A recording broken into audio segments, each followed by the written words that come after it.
하겠습니다. 순종이라는 말의 뜻을 아십니까? 순종.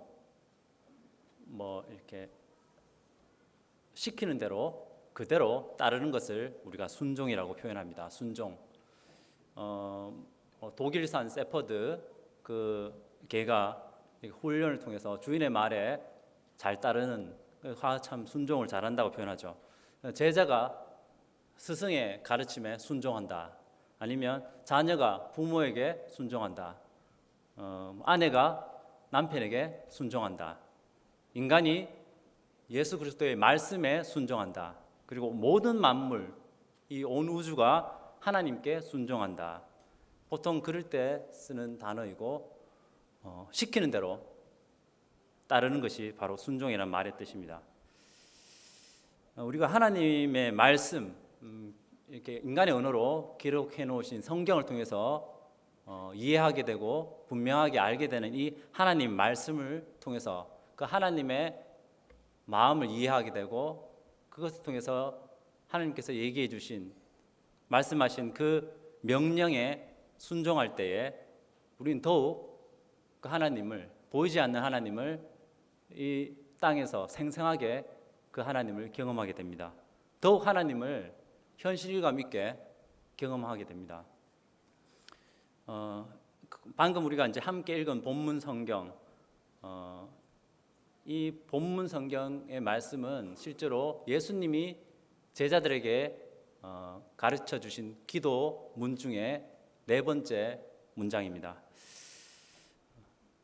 우리가 우리에게 죄 지은 자를 사하여 준 것 같이 우리 죄를 사하여 주시옵고, 사하다는 단어는 용서하다는 단어입니다. 우리가 우리에게 죄 지은 자를 용서하여 준 것 같이 우리 죄를 용서하여 주시옵소서라고 기도하라고 예수님은 가르쳐 주셨습니다. 이 예수님이 가르쳐 주신 기도는 마태복음 6장 12절인데요. 누가복음에도 동일하게 기록되어 있습니다. 누가복음에는 11장에 우리가 우리에게 죄 지은 모든 사람을 용서하오니 우리 죄도 사하여 주시옵고라고 기도하라고 되어 있습니다. 또 단순히 이것은 예수님이 가르쳐 주신 기도 외에도 마가복음에서 동일한 내용을 이렇게 또 말씀하십니다. 마가복음 11장에는 보면 11장 25절 너희가 서서 기도할 때에 어떤 사람과 서로 등진 일이 있으면 용서하여라. 그래야 하늘에 계신 너희 아버지께서도 너희의 잘못을 용서해 주실 것이다. 이것은 기도를 가르쳐 주신 상황에서 얘기하신 게 아니라 예수님이 가르치신 말씀, 메시지 중에서 나온 말씀입니다.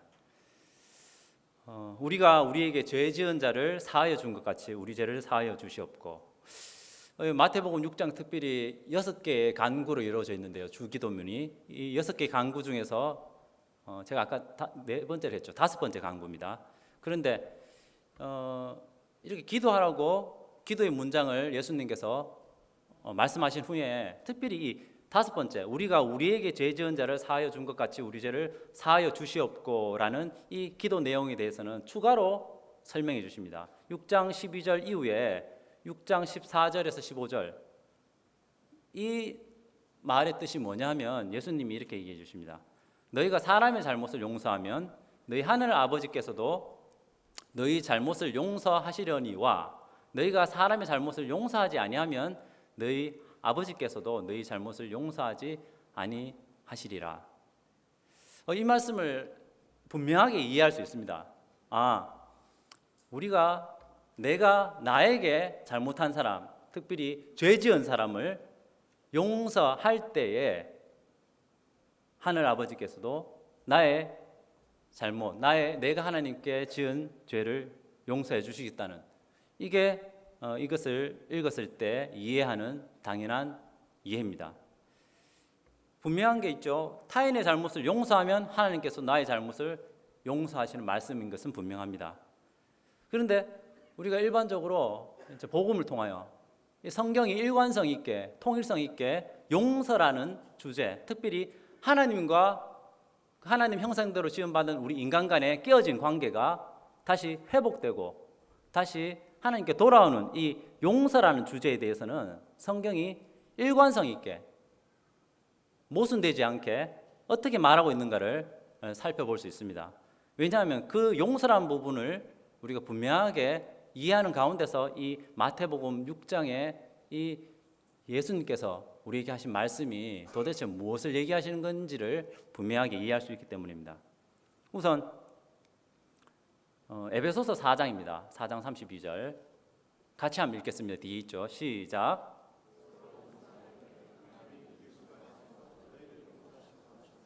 예, 서로 용서해라. 그런데 서로 용서하기를 이렇게 용서는 하는데 어떻게 용서하냐면 하나님이 그리스도 안에서 예수 그리스도 안에서 너희를 용서하심과 같이 하라. 이것은 뭐가 먼저 선행되어 있습니까? 하나님이 예수님을 통해서 우리에게 용서하신 용서를 기초로 해서 다른 사람을 용서해라는 순서가 이렇게 되어 있지 않습니까? 맞죠? 에베소서 4장 32절은 이랬습니다. 골로새서 3장 13절도 동일합니다.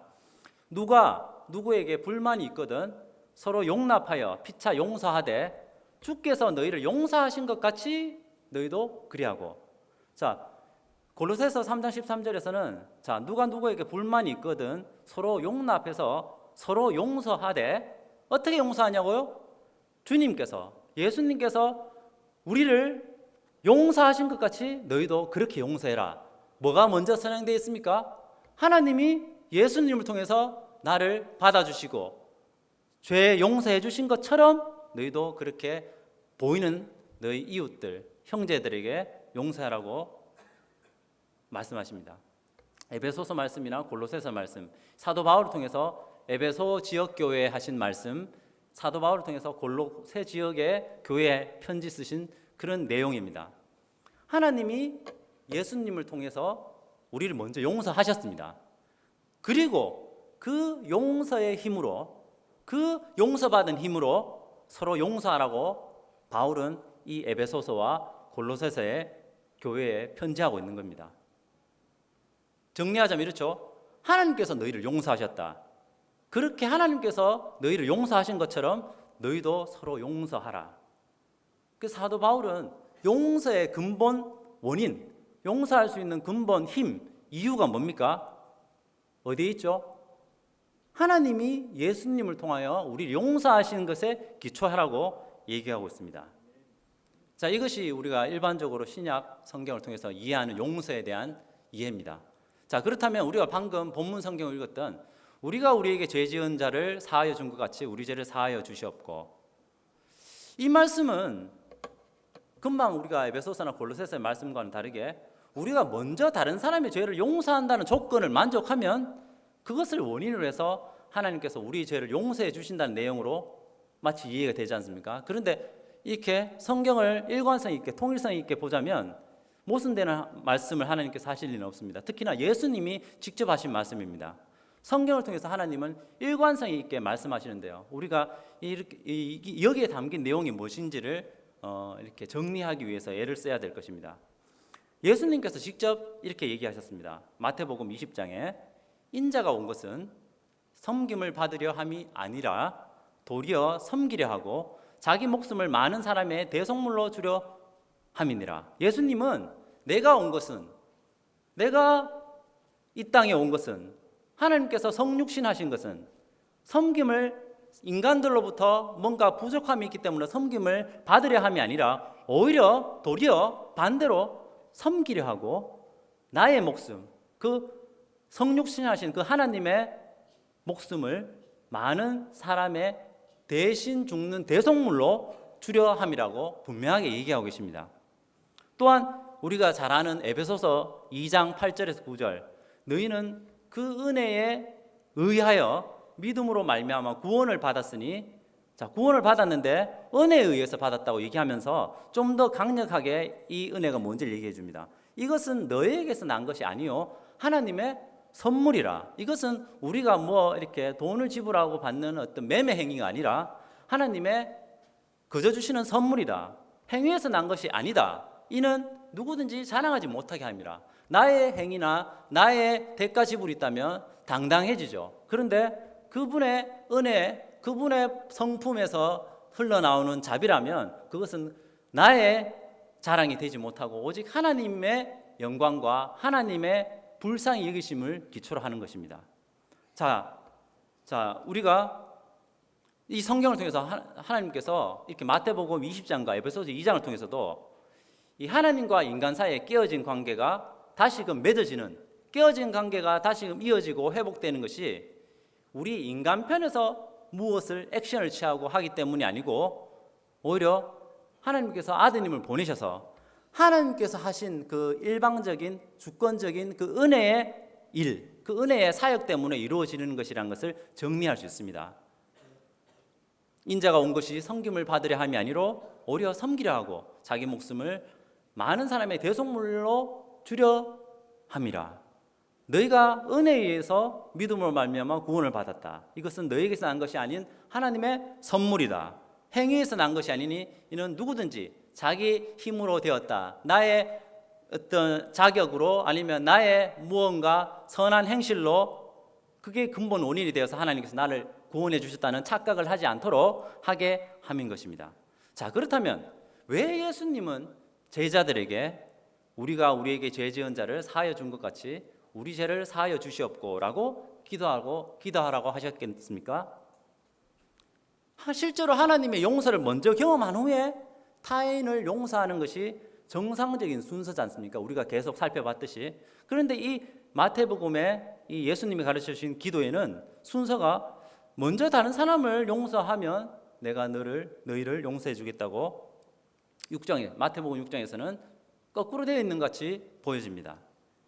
분명히 용서는 값없는 것인데 우리가 다른 사람을 용서해 준 그 선한 행위 때문에 우리를 용서해 주는 게 분명히 아닌데 왜 예수님께서는 죄 용서를 위해서 다른 사람들의 죄를 용서해야 한다는 그 조건을 거는 것처럼 이 기도문에서는 그렇게 우리에게 말씀하고 계시고 명령하고 계실까요? 자, 요한일서에서는 우리가 이 부분을 어떻게 이해하고 정리해야 되고 받아야 될지 상당히 큰 도움을 주게 됩니다. 요한일서는 요한복음을 쓴 요한이 나중에 쓴 서신인데요. 요한 1, 2, 3, 4 중에 첫 번째 편지입니다. 요한일서는 이 부분을 어떻게 이해하는지 도움을 준다고 했는데 요한일서 4장 19절입니다. 자, 한번 읽겠습니다. 같이 시작. 예, 사도 요한. 이 요한은 이 요한일서 4장 19절 우리가 방금 읽은 이 말씀을 통해서 우리가 다른 사람을 사랑할 수 있는 우리가 다른 사람을 사랑할 수 있는 이유를 말해주고 있습니다. 우리가 사랑할 수 있는 이유는 우리가 사랑하면 그가 먼저 우리를 사랑하셨다. 하나님께서 먼저 우리를 사랑해 주셨기 때문이다. 우리가 다른 사람을 사랑하고 받아주고 용서해 줄 수 있는 근본 까닭이 뭡니까? 하나님으로부터 먼저 내가 사랑받고 용납받았기 때문에 그 힘으로 그 에너지로 그 십자가에 대신 죽으신 그 예수님의 죽으신 사역의 기초에서 먼저 내가 용서받았기 때문에 그래서 이제 나도 그 힘으로 이제 나도 다른 사람을 사랑할 수 있다고 요한일서 4장 19절에서는 얘기하고 있습니다. 요한일서 4장 10절 바로 위에서는 좀 더 분명하게 얘기해 줍니다. 사랑은 여기 있으니 우리가 하나님을 사랑한 것이 아니요 하나님이 우리를 사랑하사 우리 죄를 속하기 위하여 화목제물로 그 아들을 보내셨습니다. 사랑은 여기 있습니다 라고 사도 요한은 외칩니다. 그리고 이 사랑은 어떤 사랑이냐, 여기에 있는 사랑, 여기에 소개하고 있는 이 사랑은 어떤 사랑이냐면 우리가 하나님을 사랑한 것이 아니요 우리가 하나님께 올린 그 사랑이 아니라 하나님이 우리를 사랑하신 그 사랑, 우리 죄를 속하기 위해서 화목제물로 그 아들을 보내신 그 사랑, 하나님께서 우리를 사랑하셨다고 말씀하고 계십니다. 우리가 사랑받을 만한 원인을 하나님께 보여드린 게 아니라 하나님께서 우리를 먼저 사랑하셔서 우리 죄를 대신해서 아드님을 죽이신 것입니다. 그런데 이제 사도 요한은 여기서 스톱하지 않습니다. 우리는 보통 여기서 묵상하고 십자가의 은혜를 이 감사를 돌리고 여기서 보통 스톱하는 경향이 있는데 사도 요한은 바로 밑에 10장 11절에서 또 이렇게 얘기합니다. 사랑하는 자들아 하나님이 이같이 우리를 사랑하셨은즉 우리도 서로 사랑하는 것이 마땅하도다. 하나님이 이처럼 우리를 사랑하셨으니 아드님을 보내실 만큼, 아드님을 죽이실 만큼, 자기의 가장 귀한 것을 우리를 위해서 버리실 만큼 우리를 사랑하셨으니 사랑하는 자라. 그런즉 사랑하셨은즉이란 단어는 뭡니까? 그렇게 하셨으니 뭡니까? 이제 그러므로 우리도 서로 사랑하는 것이 어떠하다고요? 마땅하도다라고 말해주고 있습니다. 마땅하다라는 게 무슨 뜻입니까? 정상적이다, 지극히 당연하다, 자연스럽다. 이제 우리도 서로 사랑하는 것이 이상하지 않고 정상적이고 당연하고 마땅하다. 하나님이 자기 아들을 대신 죽이심으로 이처럼 우리를 사랑하셨으니 이제 우리도 서로 사랑하는 것은 이상한 것이 아니고 지극히 정상적이고 당연하고 또 마땅한 일이다 라고 요한일서는 통해서 말씀하고 계십니다. 그런데 더 나아갑니다. 더 나아가서 이 요한일서 앞부분 3장 16절에서는 이렇게 표현합니다. 같이 읽겠습니다. 시작.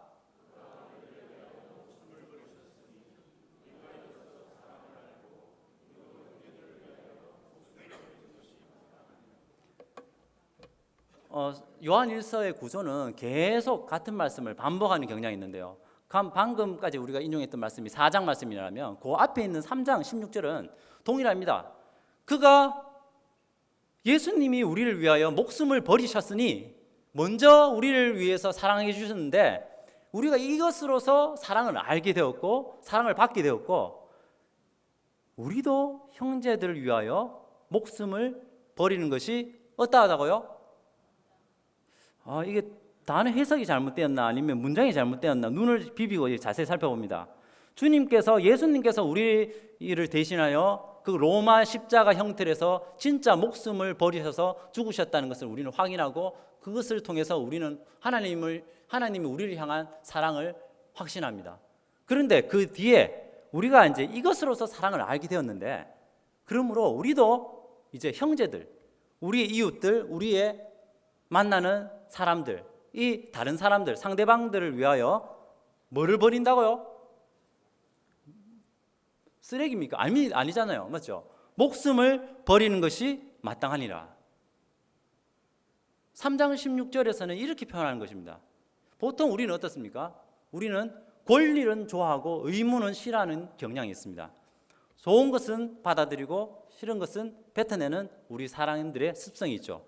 그래서 우리는 3장 16절의 앞부분 그가 우리를 위하여 목숨을 버리셨으니 이 말씀 참으로 좋아합니다. 마음에 담고 암송하고 두고두고 묵상하고 또 이 말씀 때문에 우리가 힘을 얻습니다. 그런데 그 뒷부분 우리도 형제들을 위하여 목숨을 버리는 것이 마땅하니라. 이 말씀 어떻습니까? 참으로 부담스럽습니다. 목숨을 버리신 예수님의 사랑은 좋아하지만 내 이웃의 행복을 위해서 내 것을 버리는 것은 싫어하는 것입니다. 그런데 요한 1서를 통해서 사도 요한은 이 초대교회의 멤버들, 구성원들, 예수님을 주인으로 구주로 시인한 사람들에게는 이런 말씀을 하고 계신 것입니다. 4장 10절 아까 봤죠? 사랑은 여기 있으니 우리가 하나님을 사랑하는 것이 아니요 하나님이 우리를 사랑하사 우리 죄를 속하기 위하여 화목제물로 그 아들을 보내셨습니다. 이 말씀은 좋아합니다. 4장 10절 말씀, 위의 말씀. 그런데 이어지는 4장 11절 사랑하는 자들아 하나님이 이같이 우리를 사랑하셨은즉 우리도 서로 사랑하는 것이 마땅하도다. 이 말씀은 환영하지 않습니다. 부담스러워합니다. 좀 더 성장해야지 내한테 일어나는 말씀이지 먼 미래의 사건으로 예수님의 사건은 과거에 완료된 사건으로 확실한 사건으로 인정하고 예수님의 사랑을 기반으로 해서 이제 우리도 서로 사랑하는 것이 마땅하도록 했는 이 말씀은 언젠가 이루어지지 않는 먼 미래의 사건 혹은 가상 공간 속에 이렇게 남겨두는 것입니다. 자, 그런데 요한일서 4장 20절, 21절 그 뒤에 말씀에는 이렇게 얘기하고 있습니다. 우리 흔히 요즘 말로 돌직구를 날리는 거죠. 요한일서 4장 20절, 21절 누구든지 하나님을 사랑하노라 하고 그 형제를 미워하면 이는 거짓말하는 자니 보는 바 그 형제를 사랑하지 아니하는 자는 보지 못하는 바 하나님을 사랑할 수 없느니라. 요한일서 3장과 4장을 통해서 이렇게 얘기하면서 요한은 이렇게 4장 20절에서 21절에서 이렇게 못 받고 있습니다.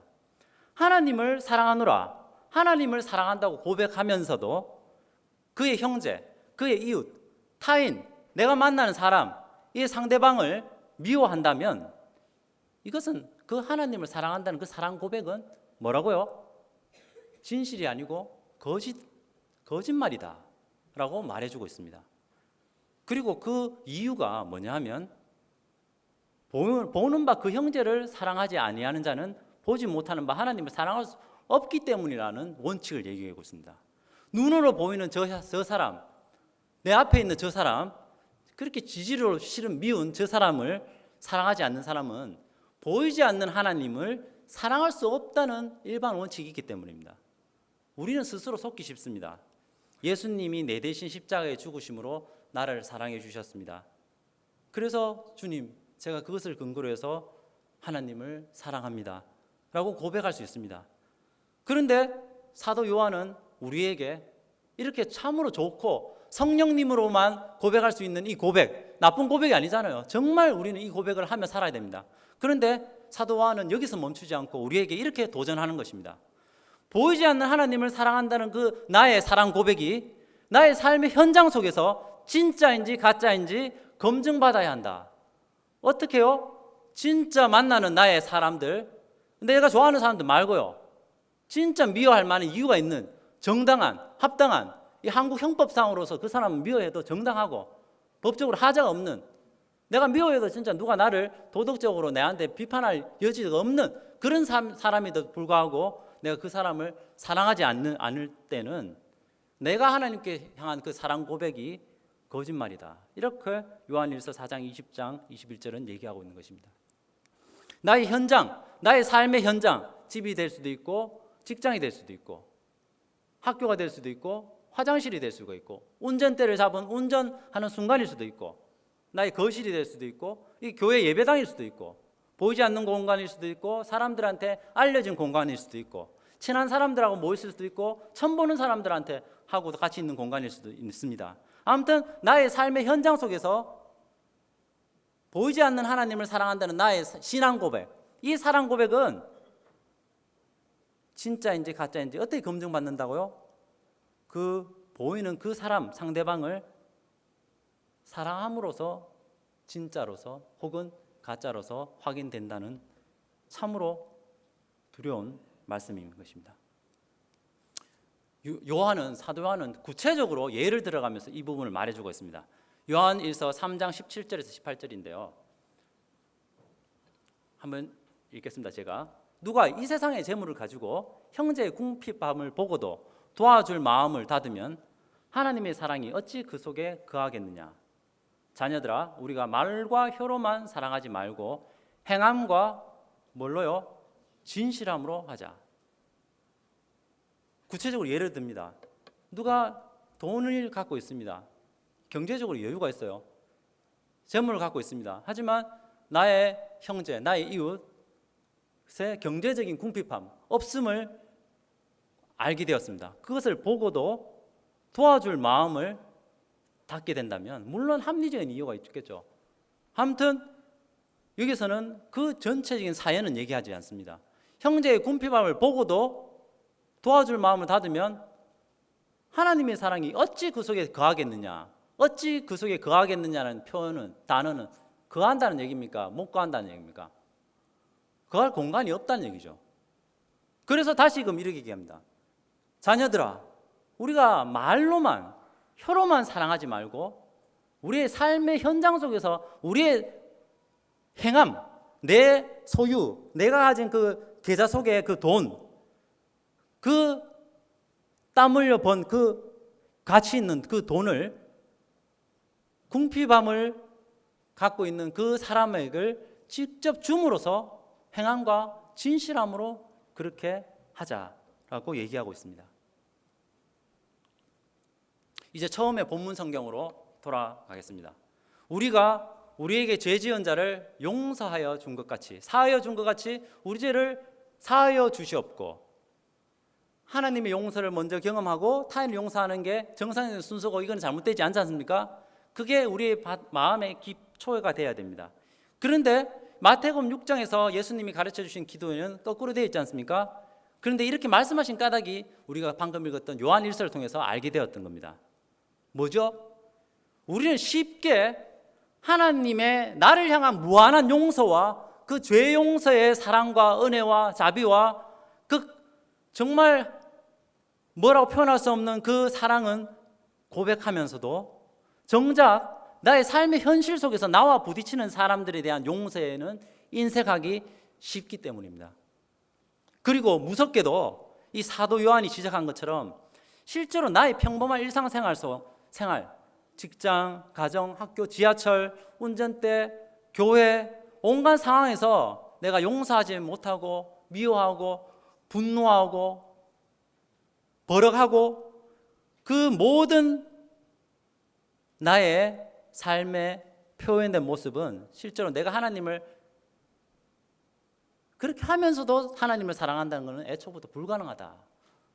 이렇게 우리는 사도 요한의 요한 1서를 통해서 정리하게 되었습니다. 누구든지 하나님을 사랑하노라 하고 그 형제를 미워하면 이는 거짓말하는 자니 보는 바 그 형제를 사랑하지 아니하는 자는 보지 못하는 바 하나님을 사랑할 수 없느니라. 이렇기 때문에 예수님이 우리에게 가르치신 기도는 어떤 겁니까? 그렇습니다. 예수님이 우리에게 가르치신 이 기도문, 우리가 우리에게 죄 지은 자를 사하여 준 것 같이 우리 죄를 사하여 주시옵고를 통해서 말씀하시는 것은 바로 어떤 겁니까? 내가 다른 사람을 용서하게 될 때, 내 일상생활 속에서 타인은 다른 사람을 향해서 내가 용서하게 될 때, 그 용서를 통해서 뭡니까? 진짜 하나님의 날 향한 용서를 실제로 생생하게 경험하게 되는 것입니다. 이 보이는 사람, 내하고 만나는 저 사람에게 내가 먼저 나의 용서와 섬김의 마음, 당연히 저 사람은 용서받을 이유가 없죠. 섬김받을 이유가 없습니다. 하지만 용서라는 게 뭡니까? 용서받지 못할 사람한테 내미는 손이지 않습니까? 보이는 사람한테 내가 먼저 용서와 섬김을 베풀 때 뭡니까?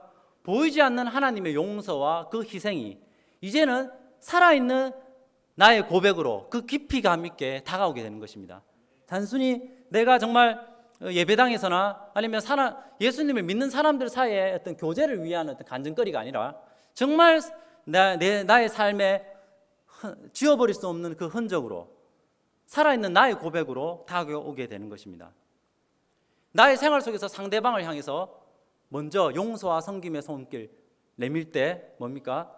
이미 나에게 내밀어 주신 그 하나님의 손길을 내가 알아채게 되는 것입니다.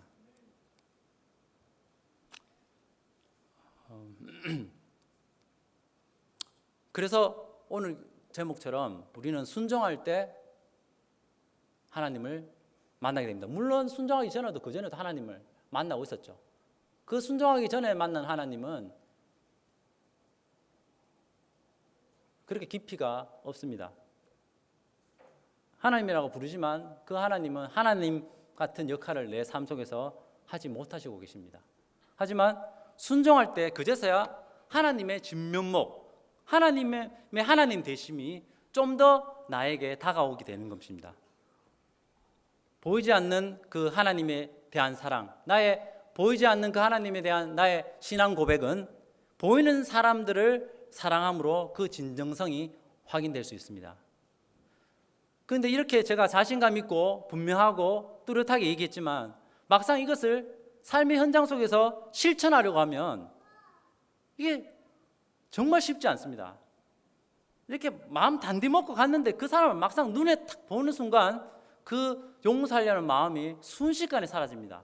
왜냐하면 저 눈앞에 있는 저 사람이 나한테 하는 행동이 얼마나 악랄하고 지울 수 없는지, 내가 얼마나 큰 상처를 입었는지 그것을 묵상하고 생각하면 생각할수록 그 사람에 대한 용서는 쉽지 않은 것입니다. 내 감정이 안 따라옵니다. 겨우 내가 이까지 끌어올렸는데 이제 용서하겠노라고 그 사람 앞에 섰는데 딱 얼굴 보는 순간 더 이상 안 되는 것입니다. 얼굴도 보기 전에도 안 생길 수도 있습니다. 내 감정이 안 따라오고 내 의지조차도 힘들어집니다. 내 지성은 어떻습니까? 저 사람을 용서하지 않아야 될 99가지 이유가 분명해집니다. 내가 겨우 용서한다고 애써 또 손 내밀었는데 어떻습니까? 무시당하는 두려움이었습니다. 내가 용서한다고 내가 그래 네 용서한다 했는데 굴욕을 당할 수도 있는 겁니다. 이 무시당할 때 두려움이 어찌 보면 더 큰 두려움일 수도 있습니다. 그리고 그 사람 내가 굳이 용서 안 해도 내가 살아가는데 큰 어떤 불편함 없습니다. 그런데도 우리가 용서하지 않아야 될 99가지의 정당하고 합리적인 이유가 있음에도 용서를 해야 되는 이유가 뭡니까? 그런데도 그를 용서해야 되는 이유가 뭡니까? 그 까닭이 뭡니까? 왜냐하면 그렇게 우리가 용서의 손길을 내밀어 볼 때에 그제서야 내가 진짜 용서를 잘 못하는구나, 내가 얼마나 내 속에 용서하기 힘들고 사랑이 없는가를 알게 되는 것입니다. 내가 진짜 그제서야 좀 괜찮은 사람인 줄 알았는데 괜찮은 사람이 아니고 참 나는 악한 사람이라는 것을, 그 깊이를 조금이라도 더 이해하게 되는 것입니다. 그리고 우리가 나의 호의가, 나의 용서가 거절당해 볼 때에 나에게 더 심하게 무시당하신, 그럼에도 포기하지 않으신, 나에게 끝까지 다가오신 그 거룩하신 하나님, 그 거룩하신 하나님의 아들 예수님이 나를 향한 그 사랑이 단순히 감성적 이상으로 얼마나 깊은지, 그 깊이가 적어도 다른 사람의 마음이 아니고 내 마음에 새겨지기 때문입니다. 우리가 참 우리에게 죄 지은 자를 사하여 주는 것이 참 쉽지 않습니다. 현실적으로 이건 어렵습니다. 그건 맞는 말입니다. 이거는 상식적이지 못하고 이거는 일반적이지 못합니다. 하지만 용서해 주라는 그 하나님의 명령을 따를 때에 우리는 우리 죄를 이미 용서하신 그 하나님을 어떻게 해요? 이제서야 만나게 되는 것입니다. 순종할 때 그제서야 우리는 하나님의 진면목을 알게 됩니다. 다른 사람의 죄를 사하여 준 것 같이 우리 죄를 사하여 주시옵고라고 기도하라고, 그렇게 살라고 우리에게 명령하신 이 명령에 우리가 순종하면서 우리의 삶을 테스트해 볼 수가 있습니다. 또한 우리 각자의 자리에서 하나님께서 하신 명령은 다 다를 수가 있습니다. 어떤 사람에게는 이 죄 지은 대인관계 속에서의 문제가 아니라 어떤 또 다른 하나님의 명령이 있을 수도 있습니다. 우리 각자에게 어찌 보면 그 명령은 다 다를 수가 있습니다. 그 명령을 정리하시기 바랍니다. 그것이 진짜 하나님께서 하신 나에게 주신 그 명령인지를 구체적인 삶의 현실 속에서 확인할 길은 뭡니까? 그 명령을 우선은 힘들더라도, 우선은 내가 볼 때 좀 이상하게 보이더라도 그것이 진짜 하나님의 명령이고 하나님의 말씀이라면 그 하나님의 말씀, 그 예수님을 통한 그 명령에 순종하면서 앞으로 한 발 한 발씩 나가야 됩니다. 그 명령에 순종하면서 한 발 한 발 앞으로 나아가야 됩니다. 그럴 때 우리는 그 하나님을 추상적이지 않고 표면적이지 않고 나의 삶의 현장 속에서 현실감 있게 생생하게 그 하나님을 만날 수 있게 되는 것입니다. 사람에 따라서는 이 명령이 다양할 수가 있습니다. 오늘 인용한 말씀, 내가 다른 사람을 용서해라는 그 명령일 수도 있고요.